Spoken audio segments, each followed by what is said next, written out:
How's it going, guys, and welcome back to the channel. Today we're doing a POV driving video on the 2019 Hyundai Ioniq plug-in hybrid that I just did a review on.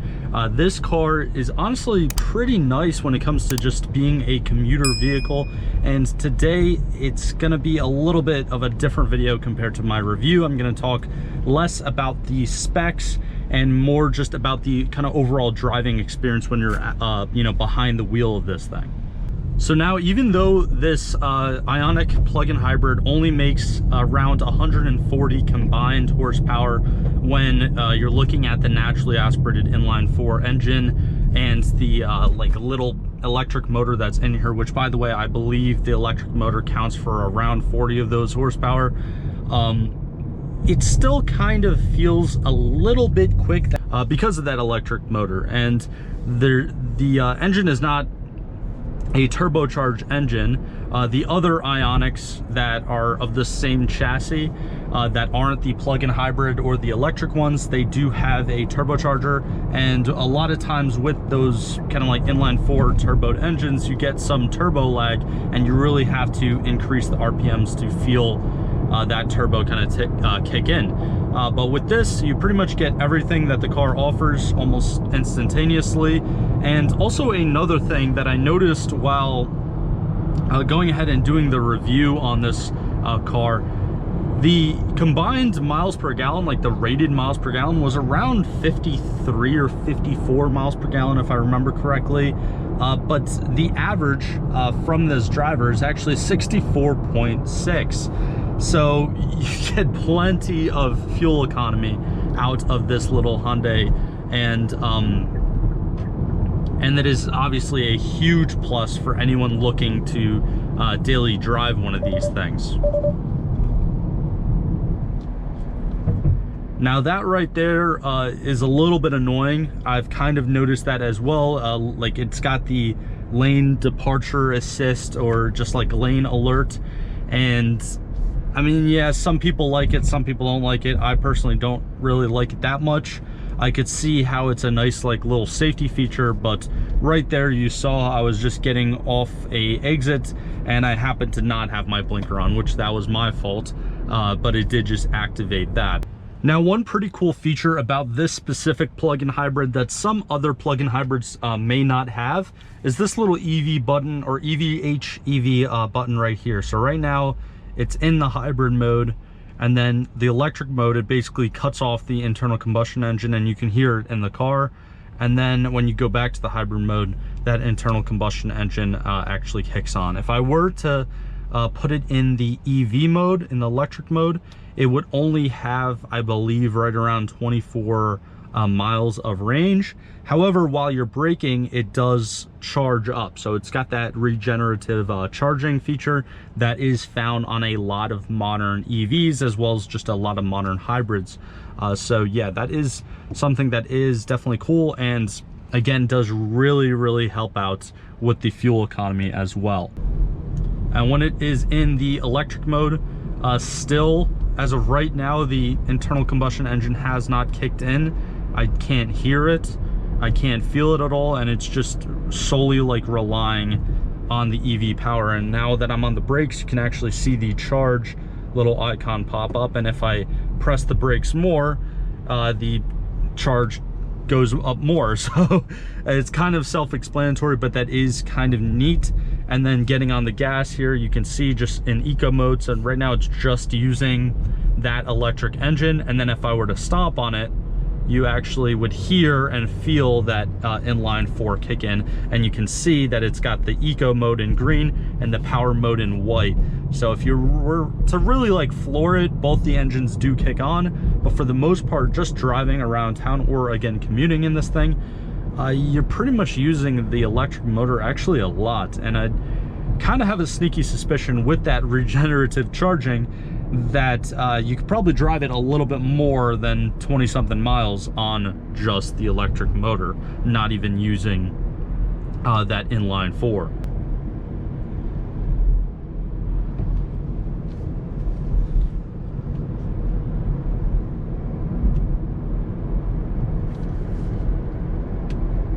And as I'm driving in a lot of these POV driving videos, I want to kind of talk a little bit and provide some dialogue to you guys watching this video.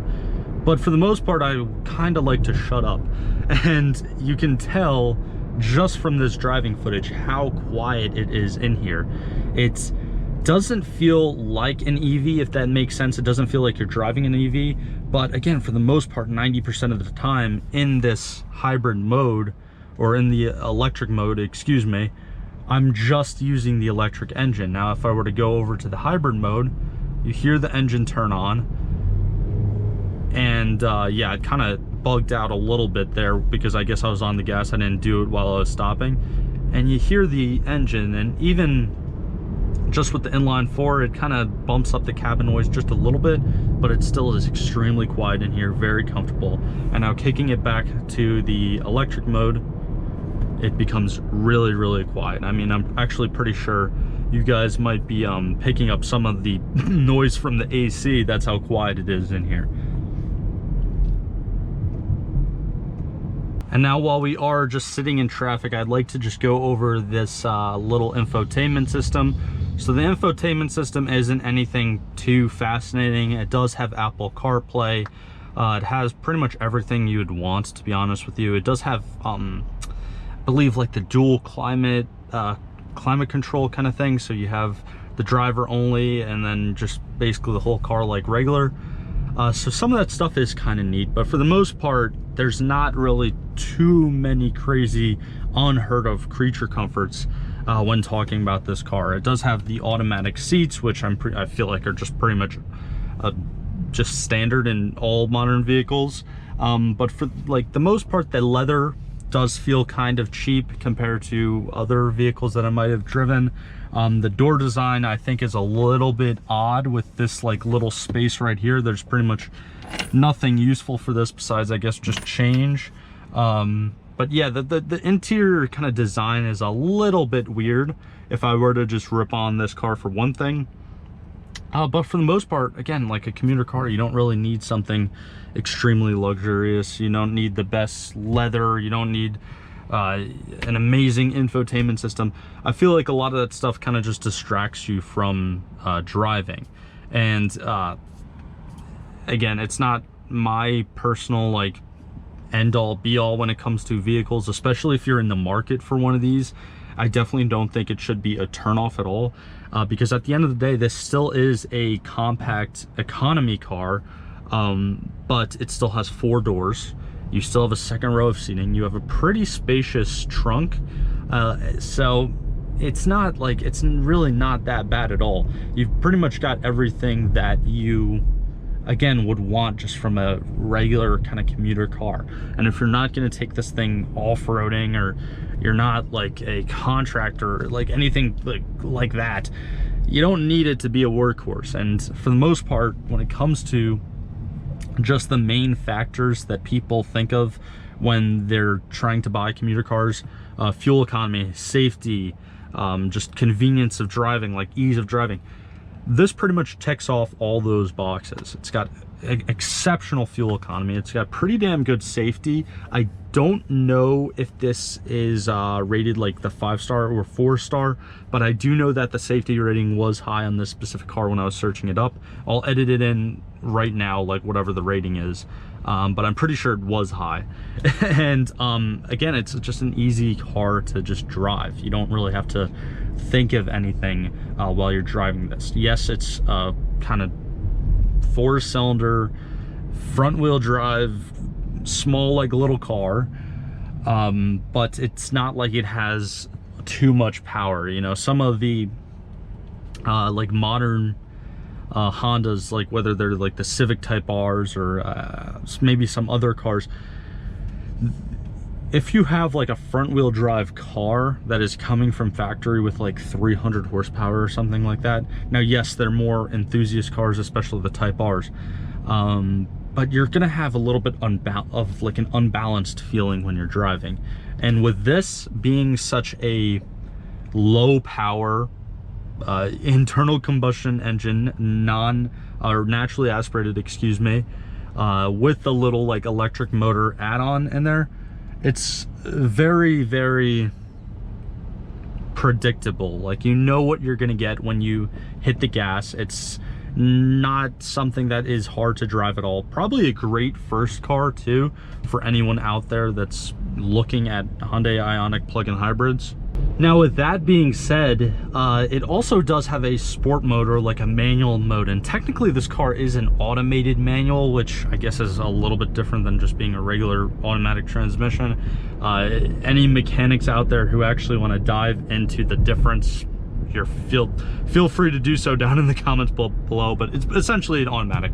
But it does have like a little sport mode, changes the gauge cluster a little bit. It's got like this kind of like orange and red display now, and you also have the paddle shifter. So now that it's in sport mode, it actually automatically switches it to the hybrid mode instead of the EV. You can see if I push the EV button, it says exit sport mode to switch back to EV. And you can actually use these like little paddle shifters. Now, it's kind of fun if you're driving it like this. Should I expect much performance? Probably not. You know, it's nothing, again, too special, but it still is fun. It kind of provides for a little bit of that more, I guess, exhilarating driving experience instead of just being a boring, predictable commuter car. And with it being front wheel drive, you're probably going to be very safe in any sort of bad weather conditions, unless it's really, really bad, like unless there's a foot of snow on the ground. Obviously you're going to want something that's all-wheel drive, or honestly in that case four-wheel drive. But again, with this being front-wheel drive, you're not going to have the same, you're not going to be prone to like the same amount of spinouts as you would in a rear-wheel drive car. And it actually does have a little part right up there that shows you which gear you're in. So now that we're at a stop sign, I'm gonna kind of keep it in first and then not launch it super hard, but show you basically what it can do from a stop.